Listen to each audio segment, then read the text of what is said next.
பொதுவாக சோழர்கள்னாக்கா தஞ்சாவூர் பக்கத்தில் தான் பெரிய பெரிய கோயிலெலாம் கட்டுவாங்கன்னு சொல்லுவாங்க. ஆனால் இங்கே விழுப்புரம் டிஸ்ட்ரிக்ட்லையும் ஒரு கோயில் கட்டியிருக்காங்க. அந்த கோயிலை பற்றி நம்ம டீட்டெயிலாக பார்க்கலாம். வாங்க வீடியோக்குள்ளே போகலாம். இந்த சோழ மண்டப கோவில் எங்கே இருக்குன்னு பார்த்தீங்கன்னாக்கா, விழுப்புரத்துலேருந்து செஞ்சி போகிற ரூட்டில் 20 கிலோமீட்டர் நம்ம ட்ராவல் பண்ணாக்கா நேமூர்னு ஒரு ஊர் வரும்.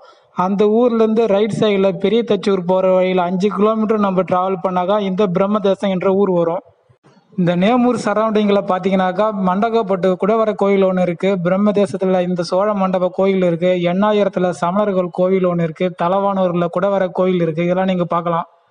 ஆனால் இந்த பிரம்மதேசம் என்ற ஊர்லேயே 2 பெரிய கோயில் கட்டியிருக்காங்க. அந்த 2வது கோயிலை பற்றி நம்ம இன்னொரு வீடியோவில் டீட்டெயிலாக பார்க்கலாம். நம்ம சேனலை மறக்காமல் சப்ஸ்கிரைப் பண்ணுங்கள்.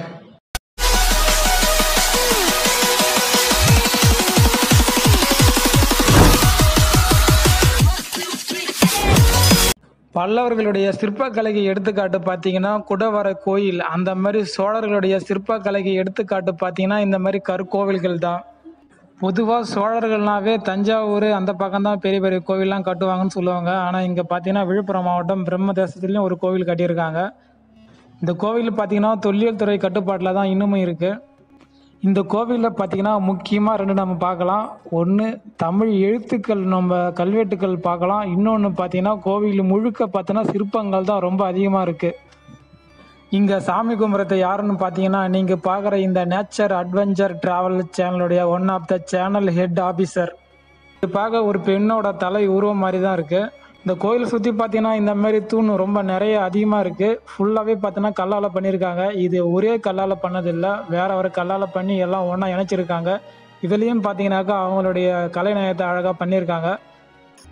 50 வருஷத்துக்கு முன்னாடி கட்டின வீடுகள்லாம் பார்த்தீங்கன்னா தூண்கள்லாம் இந்த மாதிரி தான் இருக்கும். மேலே பாருங்கள், இது ஒரு கழுதையோட உருவத்தை தான் இங்கே வரைஞ்சிருக்காங்க. செதுக்கியிருக்காங்க. மற்ற விலங்குகளுக்கு முக்கியத்துவம் கொடுக்காம இந்த மாதிரி கழுதைக்கு முக்கியத்துவம் கொடுத்து இந்த கோயிலில் வரைஞ்சிருக்காங்க. கோவிலுக்கு இந்த மேலே பார்த்தீங்கன்னா இந்த மாதிரி உருவம் நிறைய இருக்குது. இது என்னான்னு எங்களுக்கு சரியாக கணிக்க தெரியல. இவங்களாம் அந்த காலத்தில் கோவிலை பாதுகாக்கிறதுக்காக ஏற்படுத்தின ஒரு அமைப்பாக இருக்கலாம்.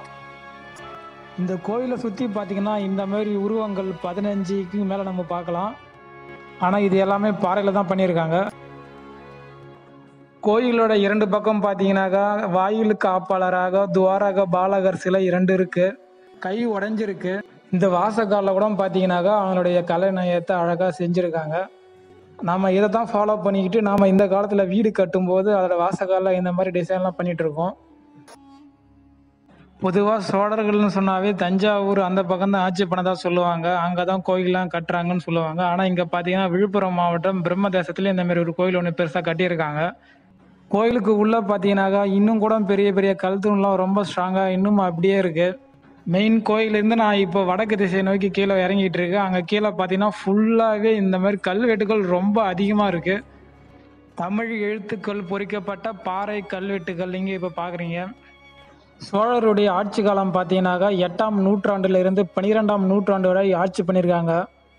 சோழர்கள் ஆட்சி காலத்தில் பார்த்தீங்கன்னா தஞ்சை பெரிய கோவில், தாராசுரம் ஐராவதீஸ்வரர் கோயில், கங்கை கொண்ட சோழபுரம் இந்த இடத்தெல்லாம் கோவில் கட்டினாங்க. அதேமாரி சமகாலத்தில் இந்த கோவிலும் கட்டியிருக்கலாம். கிட்டத்தட்ட இந்த கோவிலும் ஒரு 1000 வருஷத்துக்கு பழமையான கோயிலாக இருக்கலாம். இந்த பீடத்துக்கு கீழே பார்த்தீங்கன்னா ஃபுல்லாகவே தமிழ் எழுத்துக்கள் தான் இருக்குது.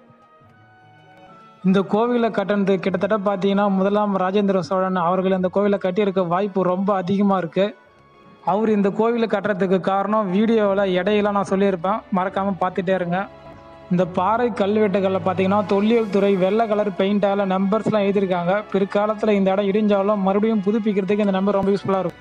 கோவிலோட தெற்கு திசையில் பார்த்தீங்கன்னாக்கா ஐராவதீஸ்வரர் கோயிலில் பார்த்தீங்கன்னா இந்த மாதிரி ஒரு சிற்பக்கலை இருக்கும். யானையோட தும்பிக்கையை வச்ச மாதிரி அதேமாரி சிற்பக்கலை இந்த கோவிலும் இருக்குது. இந்த மாதிரி யானையோட சிற்பங்கள் பார்த்தீங்கன்னா கோயிலோட வட தென் திசைகளை 2 அமைச்சிருக்காங்க. தும்பிக்கை படி பார்த்தீங்கன்னாக்கா வேறு வேறு கல்லுலேருந்து அழகாக செஞ்சு எல்லாத்தையும் ஒன்றா இணைச்சிருக்காங்க. மேலே பார்க்குற எல்லா இடத்துலையும் பார்த்தீங்கன்னா ஒரு சாமி சிலை இருந்திருக்கணும். ஆனால் இப்போ எல்லாமே தொல்லியல் துறையில் கட்டுப்பாட்டில் இருக்குது. சோழர்கள் ஆட்சி பண்ணும்போது பார்த்தீங்கன்னா பிராமண கொடையா பிரம்மதேயம்னு ஒரு ஊரை கொடுத்துருக்காங்க. காலப்போக்கில் அந்த பிரம்மதேயம் என்ற ஊர் பிரம்மதேசன்னு இப்போ மருவி இருக்கு. இந்த பிரம்ம தேசத்தில் இன்னொரு சோழர்கள் காட்ட பெரிய கோவில் ஒன்று இருக்குது. அது இங்கேருந்து 300 மீட்டர் தொலைவில் தான் இருக்குது. அது ரொம்ப லென்த்தாக இருக்கும். அதை நம்ம இன்னொரு பார்ட்டில் பார்க்கலாம். இந்த பிரம்மதேசம் ஊர்ல இருந்து ஒரு 5 கிலோமீட்டர் தொலைவில் பார்த்தீங்கன்னாக்கா எண்ணாயிரம்னு ஒரு கிராமம் இருக்கு. அந்த கிராமத்துல பார்த்தீங்கன்னாக்கா முதலாம் ராஜேந்திர சோழன் அவர்கள் கட்டிய ஒரு சமஸ்கிருத பாடசாலை ஒன்று இருக்கு. அதை நம்ம இன்னொரு பார்ட்ல பார்க்கலாம். முதலாம் ராஜேந்திர சோழன் அமைச்ச அந்த கல்லூரி பார்த்தீங்கன்னா இப்போ கோவிலா இருக்கு. ஆமாம், இப்போ அந்த கல்லூரி பார்த்தீங்கன்னா ஃபுல்லாகவே கோவிலாக மாற்றிட்டாங்க. இந்த கோவிலோட வரலாறு ஃபுல்லாக சரியாக தெரியல. கோவிலோட உச்சியில் இருக்கிற அந்த கோபுரத்தை பார்த்தீங்கன்னாக்கா முகலாயர்களுடைய கட்டிடக்கலைக்கு சிற்பக்கலைக்கு எடுத்துக்காட்டாக இருக்கிற அந்த கோபுரம் மாதிரியே இங்கேயும் அந்த சோழர்கள் கட்டியிருக்காங்க. அந்த காலத்திலே தாஜ்மஹால்லாம் பார்த்தீங்கன்னா இந்த மாதிரி ஒரு கூம்பொடிவில் தான் இருக்கும். இந்த கோவில் கோபுரம் மட்டும் பார்த்தீங்கன்னா ஃபுல்லாக செங்கலால் கட்டியிருக்காங்க. இந்த இடத்துல பக்கத்திலே பார்த்தீங்கன்னாக்கா அந்த காலத்தில் ஒரு கிணறு வெட்டியிருக்காங்க. இங்கேருந்து தண்ணி எடுத்து தான் கோவிலுக்கு அபிஷேகம்லாம் பண்ணுறதுக்கு பயன்படுத்தியிருக்கலாம். சோழர்கள் அமைச்ச கல்வெட்டுகள் பார்த்தீங்கன்னா உத்திரமேரூரில் இருக்குது. அதேமாதிரியே இங்கேயும் பிரம்ம தேசத்துலேயும் கல்வெட்டுகள் அதிகமாக இருக்குது. கோவில் பீடத்தில் இருக்கிற எல்லா இடத்துலையும் இந்தமாரி தமிழ் எழுத்துக்கள் கல்வெட்டுகள் ரொம்ப அதிகமாக இருக்குது. நாம் பார்த்தோம் இல்லை, இந்த இடம் மட்டும் கோவில் இல்லை, இதுக்கு பக்கத்தில் இன்னும் 2-3 கட்டிடங்கள் இருந்திருக்கணும். ஃபுல்லாகவே இடிஞ்சு போச்சு. இதெல்லாம் பார்த்தீங்கன்னா தொல்லியல் துறை இந்த கோவிலுக்கு பக்கத்திலே அழகாக எடுத்து வச்சுருந்தாங்க. இந்த இடம் பேஸ் மட்டும்தான், இதுக்கு மேலே பெரிய கோவில் ஒன்று இருந்திருக்கணும். உண்மையிலே இந்த கோயிலுக்கு வர மெயின் வழியே இதுதான். ஆனால் இப்போ பராமரிப்பு இல்லாமல் ரொம்ப மோசமாக இருக்குது. கோயிலோட நுழைவாயிலுக்கு பக்கத்தில் எப்பயுமே ஒரு கல்யாண மண்டபம் இருக்கும், அதுதான் இது. இந்த கோயிலோட பீடம் பார்த்தீங்கன்னா கிட்டத்தட்ட 6 அடி உயரத்தில் இருக்குது. சுற்றி எல்லா இடத்துலையும் இந்த மாதிரி கல்லால் வச்சு கட்டியிருந்தாலும் உள்ள நடுமையம் பார்த்தீங்கன்னா மண்ணு தான் வச்சு கொட்டியிருந்தாங்க. கோயிலுக்கு பின்புறம் இருக்கிற மேற்கு திசையில் பார்த்தீங்கன்னா ஒரு சின்னதாக கோயில் மாதிரி இருக்குது. இந்த இடத்துல கண்டிப்பாக ஏதாவது ஒரு சிலை இருந்திருக்கணும். இந்த சோழ மண்டபத்தில் இருக்கிற எல்லா சிலையுமே பார்த்தீங்கன்னாக்கா தொல்லியல் துறை எடுத்துக்கிட்டு போனதாக உள்ளூர் மக்கள் சொன்னாங்க. இந்த சோழ மண்டபத்திலேருந்து 300 மீட்டர் தொலைவில் இன்னொரு பெரிய கோயில் ஒன்று இருக்குது. அதை நம்ம 2வது பார்ட்டில் பார்க்கலாம். இந்த வீடியோ உங்களுக்கு பிடிச்சிருந்தா லைக் பண்ணுங்க, ஷேர் பண்ணுங்க, கமெண்ட் பண்ணுங்க. மேலும் இது போல வீடியோக்களை பார்க்க இந்த சேனலை மறக்காம சப்ஸ்கிரைப் பண்ணுங்க. இதையும் கிளிக் பண்ணுங்க.